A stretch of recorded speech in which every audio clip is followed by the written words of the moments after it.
Genesis 22. Some time later, God tested Abraham.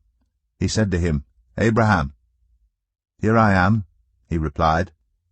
Then God said, "Take your son, your only son, whom you love, Isaac, and go to the region of Moriah. Sacrifice him there as a burnt offering on a mountain I will show you." Early the next morning Abraham got up and loaded his donkey. He took with him 2 of his servants and his son Isaac. When he had cut enough wood for the burnt offering, he set out for the place God had told him about. On the 3rd day, Abraham looked up and saw the place in the distance.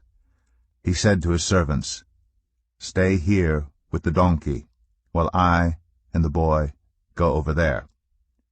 We will worship, and then we will come back to you." Abraham took the wood for the burnt offering and placed it on his son Isaac, and he himself carried the fire and the knife. As the 2 of them went on together, Isaac spoke up and said to his father Abraham, "Father?"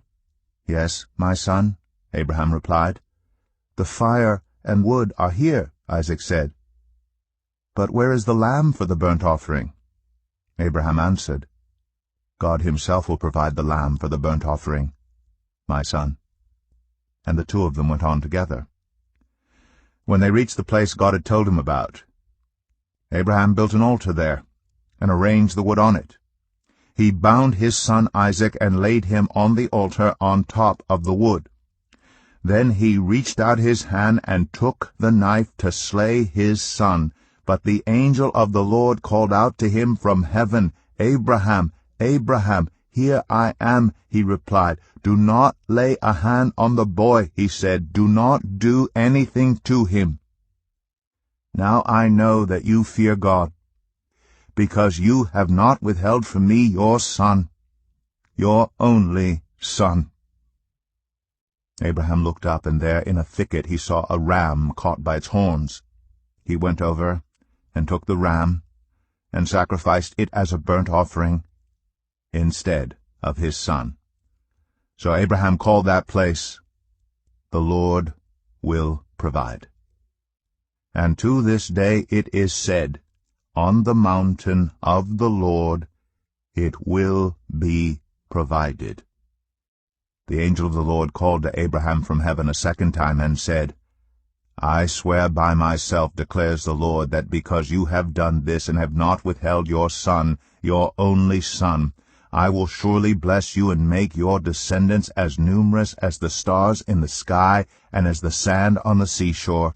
Your descendants will take possession of the cities of their enemies, and through your offspring all nations on earth will be blessed because you have obeyed me." Then Abraham returned to his servants, and they set off together for Beersheba, and Abraham stayed in Beersheba. Some time later Abraham was told, "Milcah is also a mother. She has borne sons to your brother Nahor, Uz the firstborn, Buz his brother, Kemuel the father of Aram, Kesed, Hazo, Pildash, Jidlaph, and Bethuel. Bethuel became the father of Rebekah. Milcah bore these 8 sons to Abraham's brother Nahor. His concubine, whose name was Rumah, also had sons, Tebah, Gaham, Tahash, and Makkah.